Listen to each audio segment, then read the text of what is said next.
Agora, tratando da questão do fim do Império Americano, um novo paradigma do poder.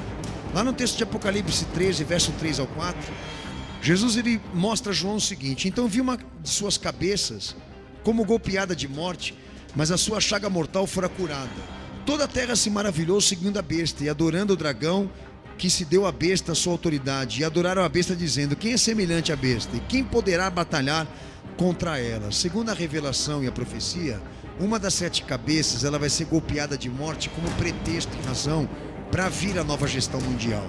O que eu quero dizer é que possivelmente pode ser o que vai acontecer agora com os Estados Unidos para ceder poder a esse novo paradigma de gestão global, né? O fim para os estados e as nações está próximo, a transição do poder estatal para o mundo corporativo. Esse novo paradigma do poder é o fim das estatais. A economia mundial cada vez mais integrada a uma rede digital planetária põe fim à era republicana. Segundo estes livros aqui, surgem os parceiros dessa transição para criar uma estrutura corporativa que trabalhe em novos quadros científicos, tecnológicos, econômicos, social e militar, iniciando um processo de redistribuição e descentralização do poder da decisão das estatais para a personificação e fortalecimento destas corporações multinacionais. A transição desse poder consiste em nada mais quando a política estatal ela não dá mais conta de gerenciar o plano virtual e o plano tecnológico. O poder de governo sai da política para o mercado. E é onde essas corporações passam a assumir a frente global ou de um governo mundial, porque já prestam serviço público suficiente para a quebra da democracia e para paralisar as estatais. É o que está sendo previsto aqui nesses livros. O novo paradigma do poder, segundo Al Gore e outros livros aqui, o fortalecimento e a personificação dessas corporações envolvidas, que agora prestam serviço como agentes públicos, não se pode ser aceito como um processo natural do governo, do processo natural, um processo natural do processo econômico. Corrigindo, o fundamentalismo digital e a integração econômica é a causa da luta dessas instituições corporativas para impor uma supremacia colossal de gestão global. A transição dos Estados-nações para a concentração do poder corporativo se dá uma pressão de mercado tecnológico e economia integrada. O mercado hackeia a democracia, assume o poder público, aumenta o poder das multinacionais privilegiadas, fortalece essas corporações, personificando esses agentes privados para cumprir o papel político das nações. A privatização digital, o novo paradigma do poder estatal, surge de um determinismo econômico. A mudança do sistema político para o mercado digital, levada pela pressão do consumo tecnológico, um determinismo econômico faz o mercado digital superar a democracia. Amém? O Estado perde força administrativa, porque o mundo digital não pode ser gerenciado por ele. Então, entre esses novos parceiros que surgiram antes,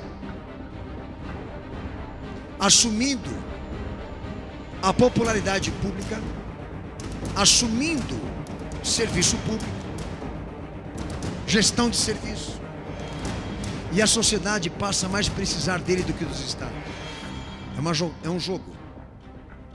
Quando os estados perdem a capacidade de gerência, essas corporações como a ONU e as que estão ligadas a ela assumem a frente da gestão. Quando ou na medida em que a tecnologia ela ganha proporção, tá? De avanço de mentes, corações e almas, o Estado diz para essas corporações e para alunos o seguinte: nós somos insuficientes para lidar. Eu vou dar um exemplo claro disso daí.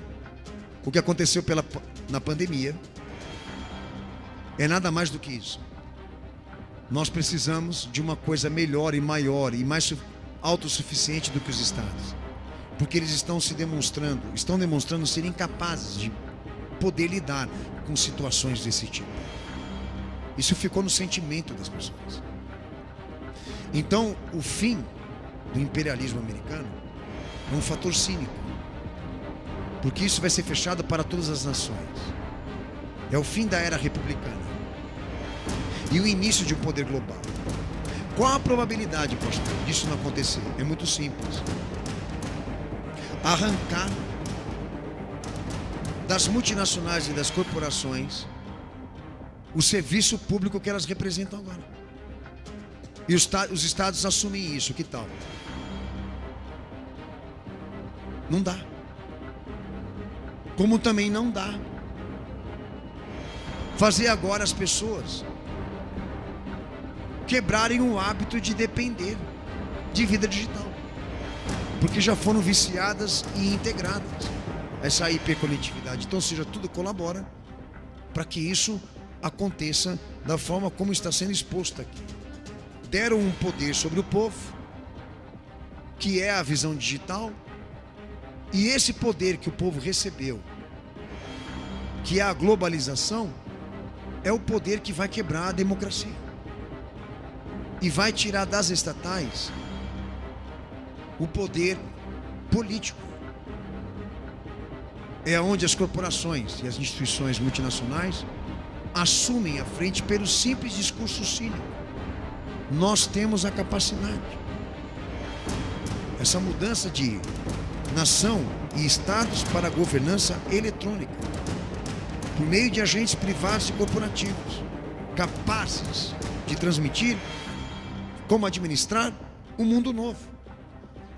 O mercado tecnológico é o fator principal. A tecnocracia é o fator principal da nova ordem, pegar tudo para ela e assumir, ponto final. Vai aparecer empresas agora para vocês, slogans de empresas que nós consideramos como produto disso tudo que foi tratado no DVD. Um império construído e criado com sangue de pessoas, sangue de gente, sofrimento de pessoas, mas tudo esquematizado e controlado por uma minoria. Exemplo aqui, a matéria de Gilberto Rodrigues, da Carta Capital, ele diz aqui: a ONU e as cidades e a busca pelo protagonismo. As conferências das Nações Unidas, com a sua agenda internacional, assumem profunda efetividade como autoridade dos processos decisórios em espaços urbanos em cada cidade do mundo. Só não enxerga quem não quer. A exemplo, o governo tecnológico, entrando no mérito daquilo que está no Vale do Silício, um braço corporativo que nós identificamos aqui, desse governo das sombras, que a ONU já titula como Comissão do Futuro Mundial para um Governo Tecnológico. Vamos dar uma entrada no Vale do Silício, tá? Que este nome é em inglês, está localizado lá no sul, em São Francisco, Califórnia. E lá dentro desse vale, é um vale mesmo, há um conglomerado de empresas lá, que vem desse monopólio colossal que eu identifiquei com você aqui, tá? Que servirá somente para uma coisa: governar vida digital. Mas há detalhes que eu quero falar dessas empresas que estão lá dentro do Vale do Silício, e muitas delas vocês conhecem e se destacam, como Microsoft, Apple e outras empresas, tá? De peso tecnológico. Está decidido ali por essas agências dentro do Vale do Silício a seguinte tarefa: olha só, o horizonte das oportunidades profissionais de cada universitário lá é valorizar o tempo para assumir estratégias que sejam rentáveis para constituir um avanço de mobilização humana de curto e longo prazo, atingir diversos públicos, promover audiências para fazer consumidores devorar tecnologia. Devem reapropriar os componentes dessa subjetividade, termo que a ONU usa para a sua agenda, elevando o grau de dependência humana e aumentando paulatinamente até chegar a um ponto que não restem alternativas senão aceitar as decisões tomadas pelas máquinas. Afiliar pessoas em termo enérgico, o que se refere à questão de dependência tecnológica ou autonomia, como também inclui aparelhamento formal ou informal de partidos políticos, interesses de grupos ou atores políticos. Esses fundos generosos de mercado do Departamento de Defesa transformaram este lugar num centro mundial da microeletrônica. Um vale construído com o nosso dinheiro, senhores, e que vai dominar o mundo. O desafio é a possibilidade de uma classe superior à sociedade comum, a nível de identidade, moralidade e ética, a inclusão do cidadão digital para a exclusão do mundo antigo. É para isso que eles estão lá trabalhando. O mundo digital e social como impacto de singularidade tecnológica para quem não seguir as regras da subjetividade política, econômica e tecnológica desta ideologia. A renovação desses conceitos tecnológicos e políticos, obviamente, irá suprimir, instituições, hierarquia, afetando a identidade, quebrando privacidades, o que há de questionar a natureza da própria existência humana. Tá? Estão lá empresas como a Apple, Google, Facebook, Intel, Microsoft, Yahoo, Sony, a Double, BMC, Motorola, empresas que vocês conhecem, IBM, que estão dentro do holocausto que eu já citei aqui.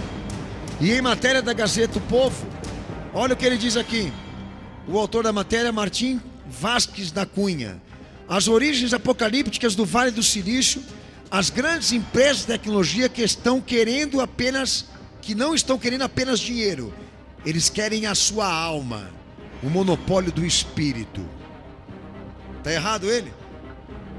Cita o livro Um Mundo Sem Espírito, a ameaça existencial das grandes empresas de tecnologia, publicado em 2017 por Frankenfoer, jornalista, onde ataca 3 grandes companhias como a Google, Facebook e Amazon, e classifica que pretendem mudar não só a maneira como a humanidade se relaciona com tecnologia, como alterar a natureza humana de tal forma como a gente não reconheça ou conheça no futuro.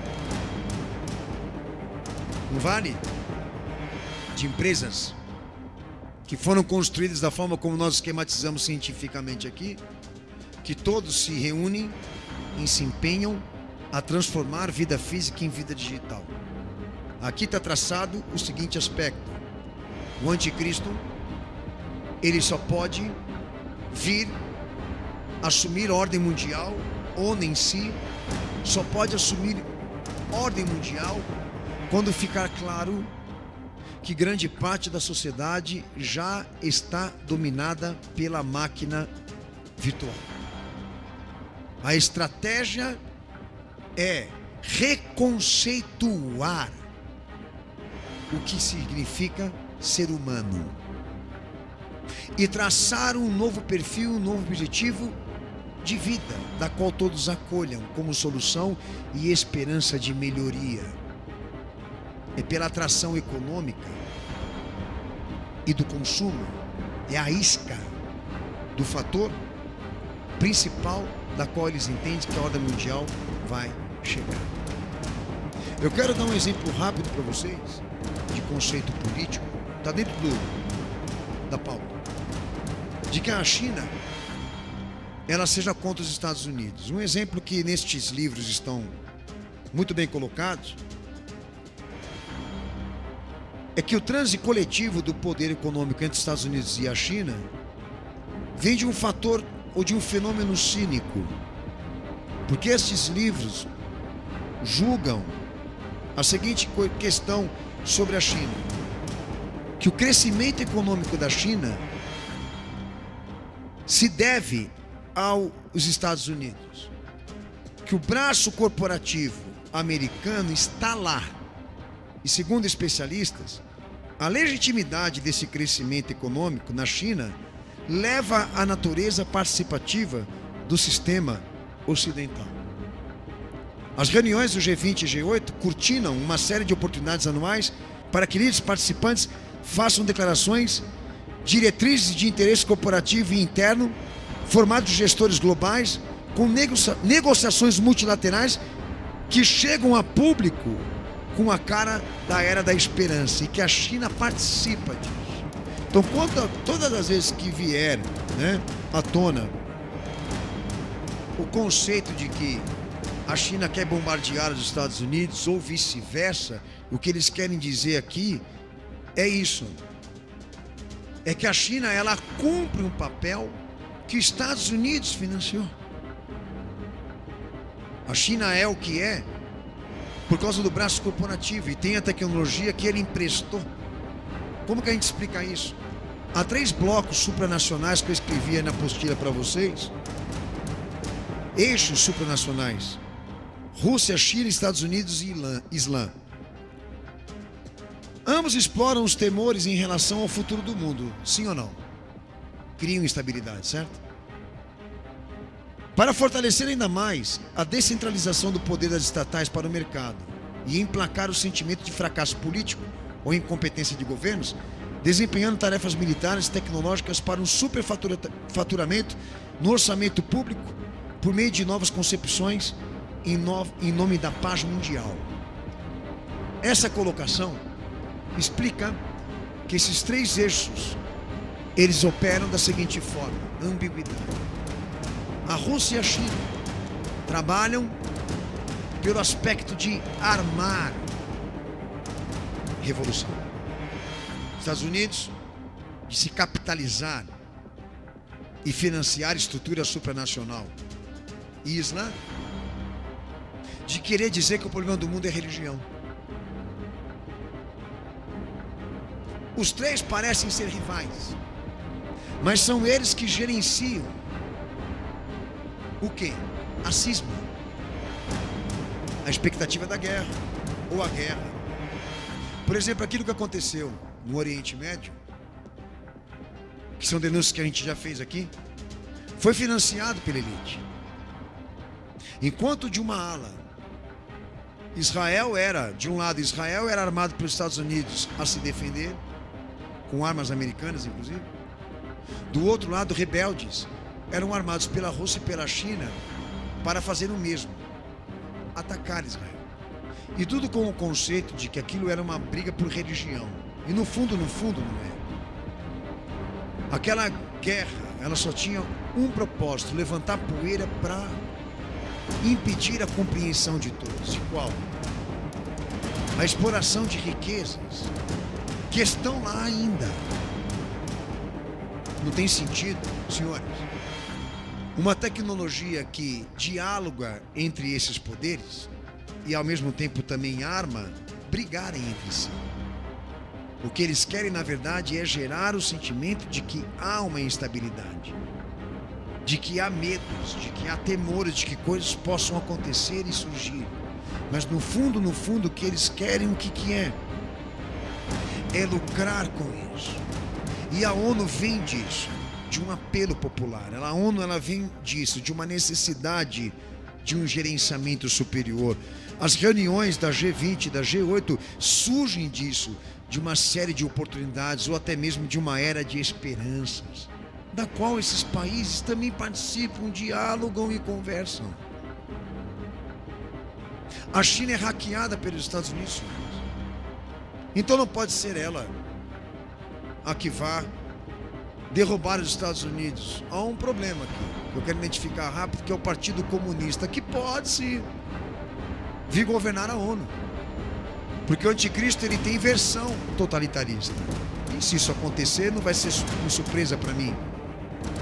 Mas em compensação, nós quebramos esse conceito partidário aqui de que existe rivalidades e briga entre eles, porque todos têm um consenso de levar à frente a ordem mundial e precisam de problemas, inclusive. Um outro detalhe que eu quero apresentar rápido para vocês nesse DVD é a União Europeia. O grito da ordem mundial mais forte sai de lá, se vocês não sabem.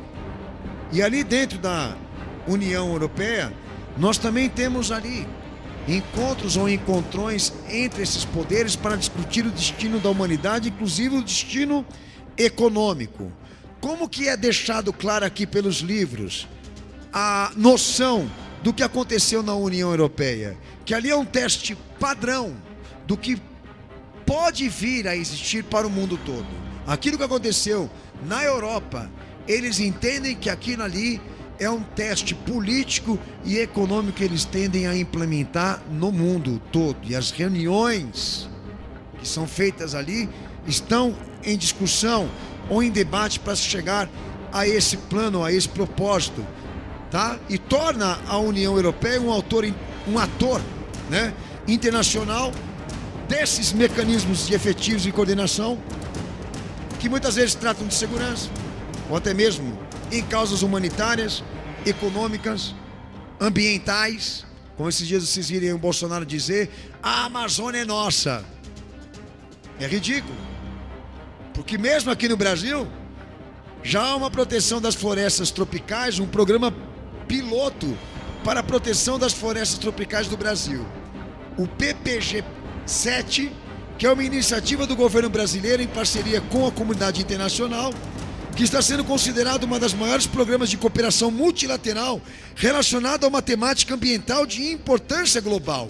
Foi financiado pelos governos dos países do G7, Países Baixos de União Europeia, com recursos nossos de contribuição do próprio governo brasileiro, tá? Um acordo entre eles, que a Amazônia tem que ser gerenciada, como grande parte das riquezas desse país tem que ser gerenciadas naqueles acordos e tem que ser debatido entre eles, não em caráter nacional. Tá aqui, tá? Então, se há alguma dúvida sobre o que está acontecendo na Europa, ou a união daquelas políticas, é porque o levantamento da nave, o teste, foi feito lá. O que torna para nós um reforço do que venha atingir uma visão geográfica mundial e global, mais ou menos parecida como aconteceu lá. Uma monarquia feita de um parlamento, certo? Certo ou não? O que é a União Europeia? Uma visão política monárquica com parlamento. Quem é o monarca? O anticristo. Quem é o parlamento? Agora você vai entender. Então não há possibilidade nenhuma de que exista uma ordem mundial só lá, para esclarecimento daqueles que estão me assistindo aqui nesse DVD.